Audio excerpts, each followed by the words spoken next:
We should talk a little bit more about Ballygunner pulling away from the Piarsaigh in the Munster semi-final yesterday. I just thought a bit like the way we talk about 𝘱𝘓𝘓𝘰𝘮, they just sort of strangled the opposition. And I mean that in a good way. They just really, really controlled performances. Hurling is maybe at its most exciting when, it's blood and thunder all the time.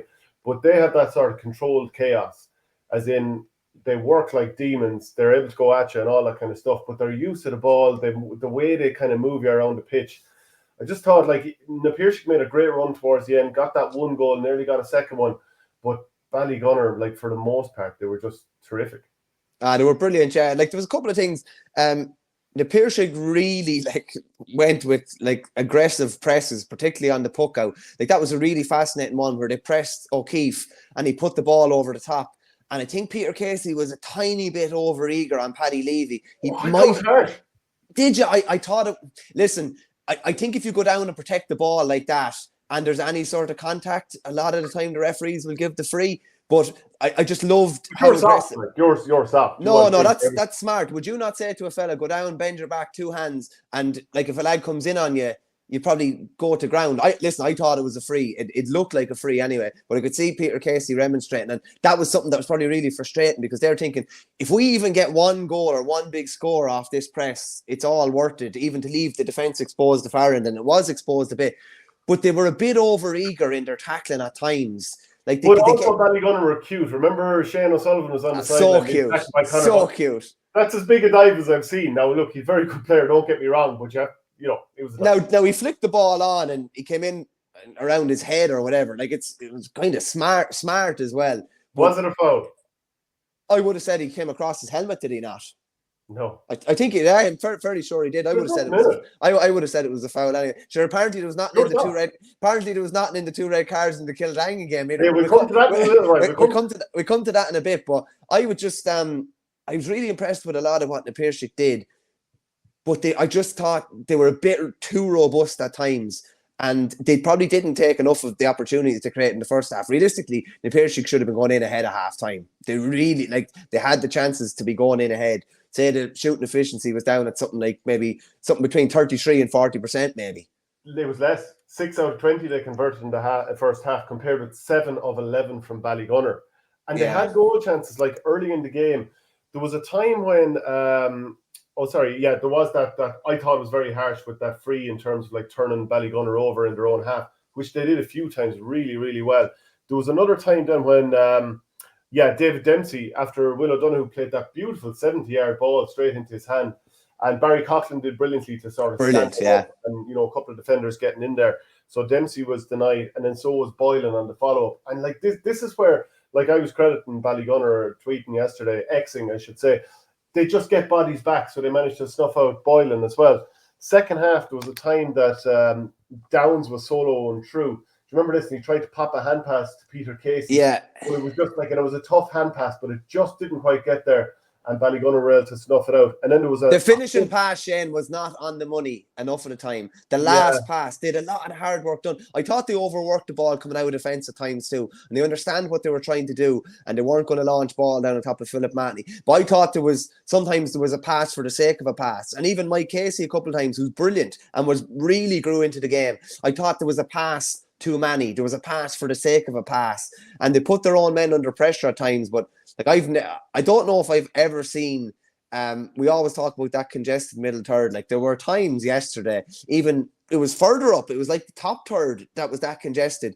And there was a time in the first half where Ballygunner picked up the ball and they managed to ride a tackle. And it was there was 10 Ballygunner lads attacking from their own 45. It was nearly a rugby team nearly going forward. It was amazing to see. It was a funny type of a game now. It was a completely different game than last year. And it was very, very defensive, you'd have to say too. And I think the Piarsaigh in particular tried to set out their stall to be really solid at the back. Now, they still coughed up a couple of opportunities. Shane Dowling pulled off a great save from Dsy early. Dsy had a one block from Mike Casey as well. There were plenty of opportunities both end, but I just think the Piarsaigh left a lot behind. They had to convert at least 50% of the shots they were taking to be in with a chance of winning that game yesterday. Yeah, Ronan Power, he had a goal chance saved also. But if you look at the last two games that Ballygunner have played, this is obviously outside of their own championship. They conceded 9 points to SARS, just 5 of that from play. they conceded just 1-2 from play here. They really do make it very difficult for you. And of course, there's late on when na Piarsaigh are pressing for goals. Now, and you could say at the same time, Ballygunner are going to sit back to protect their lead. So maybe that gives na Piarsaigh more of an opportunity to work forward and get scoring chances. They didn't take the points because, of course, they're forcing the goal. So maybe that kind of changes the flow of a game late on and distorts it just a little bit. But they really do make it so difficult for you. But in the first half, there was just 3 points scored from play between the 12 forwards on the two teams. They don't all play in the forwards, obviously. But it just tells you how tight this was. Just 4 points from play in the first half was mad. It was mad. It was a bad spectacle. 𝘱𝘳𝘰𝘮 said it wasn't a great spectacle. I didn't really, to be honest with you. I wasn't there. I would have liked to see what the conditions were like on the ground as well. Like 𝘱𝘳𝘁 McEnany and Ronan Lynch missed a lot of frees like that they normally wouldn't. I'd imagine conditions were quite tricky down there. Even some of the shooting was maybe wayward, and maybe conditions kind of played into that as well. Just on 𝘱𝘁 McEnany, like whatever about the scores, I thought his work yesterday was like the body of work he put in, particularly without the ball. Like remember he I think he was just after putting over a free. And he just made himself really big on na Piarsaigh coming out, puts the ball back over the bar over his shoulder. I just thought, I remember him getting in like a flick at full length in the second half at one stage that he was leaving himself open to be absolutely upended. I thought, like, if anything, I thought yesterday's performance was nearly better than last year's performance. He was brilliant on the scoreboard last year. He was brilliant on the scoreboard yesterday. But I thought his overall body of work yesterday was absolutely phenomenal. Yeah, and to be fair to na Piarsaigh, right, they scored just 6 of 20 chances in the first half and a total of 10 out of 30. So 33% overall is not going to win you many matches. But Ballygunner forced them into bad shots. They somehow managed to set traps and force you into traffic in areas where you're either going to throw it up and get blocked down or have to flick the ball into space or whatever. Like, they'd make it so difficult for you. And I thought Kevin Mahoney had a tough enough first half. All I really remember him doing in the first half, he did a lovely stick pass in the first minute across to maybe Desi. That set up the goal chance. Yeah, he did a lovely ball across. But he gave away 3 fouls, didn't do too much otherwise. But I thought he came into the game in the second half. He didn't score, but do you remember that one time when he was surrounded by defenders on the near sideline to the camera and did a switch? Yeah, outrageous. Was that for Ronan Power's goal? It was for Ronan Power's goal chance. It's an awful pity that didn't end up in a goal because Desi ended up flicking a hand pass in between the two, but like that was fantastic stuff. Yeah, it'll kind of be forgotten now because it didn't end up in a goal. Like, had it ended up in a goal, it'd be, the assist would be nearly as good as the goal. Just on Shane Dowling as well. Like, for a guy that hasn't played in goals, like, whatever about the puck outs, I thought his shot stopping was outstanding. Like, he pulled off 2 brilliant saves. I thought his puck outs in the first half were a clinic, I have to say. He was hitting, and that's a lot to do with him. It's a lot to do with the guys that are receiving them as well. But they nearly all hit grass in the first half. Now, Ballygunner adapted really well in the second half. They didn't mind them hitting it short. Either that or Dowling had to put down. There was no grass in the second half. It was down on top of 6 or 7 lads a lot of the time. But like, I think na Piarsaigh could be disappointed, and Shane O'Neill will be too. Like, they're bigger players they didn't get enough from. And particularly, I'd say their county cohort, they probably just didn't get enough from them, really. Whereas if you're looking at, obviously, it's not their county cohort, but nearly all the big Ballygunner guys had big performances again. Whereas there was probably more in Peter Casey. Like 𝘱𝘁 McEnany, he was unbelievable. Well, I thought he was brilliant. Yeah. Paddy Levy's obviously in with the county as well. I thought he was unbelievably effective again. Yeah. And they pressed him every time he got the ball, and he brick flicked it out of trouble. He hit the ball once kind of blind, which Ballyhale let him do last year, and I think na Piarsaigh picked up the ball. But like, if you're looking at the Piarsaigh players, like, did they get enough out of Conor Boylan? Did they get enough out of Peter Casey? Did they get enough out of David Dempsey? I know Adrian Breen ended up at 1-1. They didn't get enough out of a lot. I thought Will O'Donoghue was very good on the ball in particular. Mike Casey had an outstanding second half, and it was like a thou shalt not pass in the second half. But I'd say from midfield up, like, Ronan Lynch was off colour from frees, and he was probably off colour from general play as well. They just didn't get enough, to me, out of their biggest players, and they needed 2 or 3 of them to have like big games for them to get over the line. Yeah, look, if you were told that you'd hold Ballygunner starting forward, so 5 points play, you'd think we've a right good chance of winning this game. Because it was 𝘱𝘁 McEnany, he scored 3 from play, and he scored look, 8 place balls as well. Dsy scored just 2. Patrick Fitzgerald, who, look, we talk so positively about all the time, and think maybe he'll start straight away for Waterford next season, but he was really off colour. And it's mad to think that a county player will be taken off in a club team, but I suppose that just speaks to the strength of the club. But I would have said Piarsaigh did so much right. Mike Casey was brilliant, and also I mentioned the balls that were lofted in late on.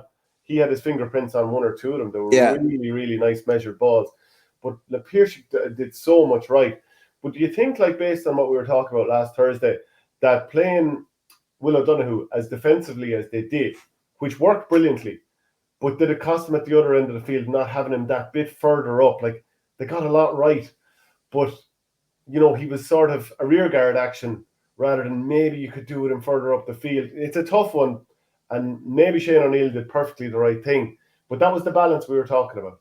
Yeah, I'd say they probably, before the game, I'd say they got a lot of things went right on paper, what they had planned, I'd say. And I'd say this sort of dogfight, and he remarked in an interview after, that was the type of game he was expecting. And I'd say that was the type of game that they were setting up to play. And as you say, so many things went right for them, limiting Ballygunner to what they did. But they didn't execute, Shane. They didn't, there was a lot of, and I'm not saying, I said it on Thursday's show, I can't imagine how claustrophobic it is and the pressure you have on you. If you don't pick the ball or get the ball the first time, you're eaten up, basically. And that just happened a couple of times with the Piarsaigh yesterday. Even a couple of long kind of strikes, full length of the hurley, kind of hooked and that type of thing. It's just, you won't get away with that against Ballygunner, and it just didn't happen from Ballygunner point of view. They weren't hooked or taking kind of stupid strikes. It was all kind of clever stuff. But they just didn't execute, and I think they'll leave with a fair bit of regret. Saying that, they were dead and buried in the 51st minute. It was 15-7, and they limited. If you said they'd limit Ballygunner to a point in the last 14 minutes, was there 4 or 5 minutes injury time? You're thinking they have a great chance of winning this game. But I also thought as well, I don't know what you thought, I thought the free against Vince Harrington at the very end to put it to 4 was very harsh. I thought it was very, very harsh. That broke the momentum as well, because there was only 3 in it at the time. And anything can happen. Though. He had the ball and he spilled it, Did you know something on that as well? I don't know if it's subconscious or not, but I'd often look at a game when someone makes a mistake and then they even go, make an attempt to foul.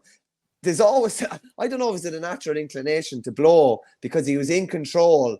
And then it's you kind of deserve what you get here. You had the ball and you lost it. He barely touched him and thought the player went to ground quite easy, but that made it a 4-point game. Whereas if they'd held on to the ball, it was a 1-score game and potentially they could have got a leveler or whatever. But on the balance of play, what was it?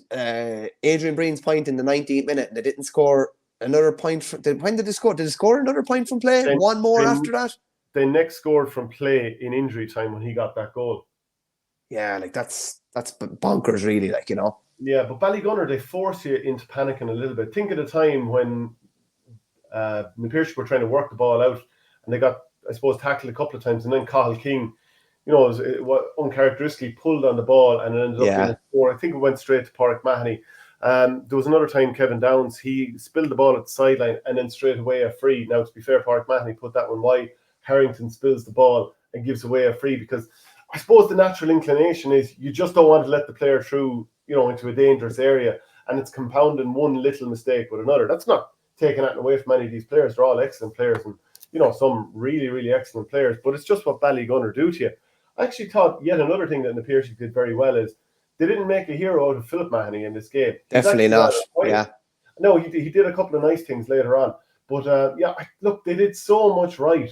But maybe they're just lacking a little bit in a couple of areas. There was good performances across the board, but I suppose 1 or 2 players weren't able to, kind of keep up with the level that Mike Casey and Will O'Donoghue were showing in that game. And, unfortunately, Ballygunner don't really have any weak spots, and it's hard to punish them too much. I'd be worried. We're going to get into it now in a minute, but Ballygunner, so many things probably in a way didn't go right for them, or they were kind of held down in certain areas and certain players didn't catch fire. I'd be fairly cocksure that a lot of them are going to catch fire the next day, and having been held to 16 points, you could just see a couple of boys absolutely open up the next day. How often do we see that? Someone's kept quiet in one game, Dsy kept relatively quiet. Patrick Fitzgerald, like a non-entity yesterday. Like, you can easily see him scoring 1-5 in the Munster final. That's what they do, and good players will always bounce back. I'd be expecting a completely different game in the Munster final, and I'd probably be expecting a completely different Ballygunner as well. Yeah, do you know, we kind of said that we thought it was going to follow a familiar pattern of 3/4 of the game, the Piarsaigh were going to be in it, and then Ballygunner would pull away. And it was perfectly following it until that kind of late scramble. So huge credit to the Piarsaigh to take it all the way. Adrian McGrath says, Kevin Downs made 2 great runs late on and tried to force passes when they really needed him to hit 2 points, get the scoreboard going. Players need to keep their head. To be fair, I think, to me, it felt late on as if they needed goals. So I probably wouldn't criticise him too much, I have to be honest. And to be fair to Peter Casey, maybe he wasn't as dominant as he often is, but in the 56th and 57th minute, he won 2 frees in a row, which helped bring them back into the conversation. Yeah. So everyone did chip in, but maybe Ballygunner just had a little bit of a bigger spread of quality across the board of lads being able to, I suppose, pitch in a little bit. Peter Casey won a couple of frees off Shane O'Sullivan near the end, more pace-wise than anything else, and I'd say Shane was a bit afraid of letting him away from his shackles. Then I looked like a minute later and somebody else picking up Peter Casey. Like, they just, you know what I mean? They spot things unbelievably quickly too, any little potential frailties or anything like that. But I would agree with Adrian there. I just felt that in a period, like, it's grand, like, trying to set up a goal, but it's either on or it's not a lot of the time. And if it's not on, you take it's not the lesser of two evils. Like, it's a point on the scoreboard. It's the deficit reduced a small bit. And they just weren't able to get handy scores like that. They forced a couple of opportunities at different times. And generally, when you're forcing it, you're trying too hard and it just won't come off, particularly against a team like Ballygunner. And I know you mentioned Philip Matton. He definitely didn't dominate and they definitely played around him. But even like that last ball comes in at the end and who's underneath it and who comes out with. Same in the Clonlara game. Like, John Conlon ended up at the edge of the 6-yard box coming out with the last ball as well. That's where you want your big players, and you want your big players stepping up. And I think from a Ballygunner point of view, they'll have loved the fact that they were tested like that in the last 10 minutes. They would have loved the fact that there was an aerial bombardment. Maybe teams will think now as well that they can potentially get at them going in the air. I'm not sure if that's a thing. If you put enough balls in, chances are you will eventually get a score or whatever. But I think I'd expect a completely different Ballygunner in the Munster final. Yeah, and they're looking to win a first ever 3 in a row, and I think it's their 6th final in a row. The only team to beat him in that time? Some crowd from Tipperary.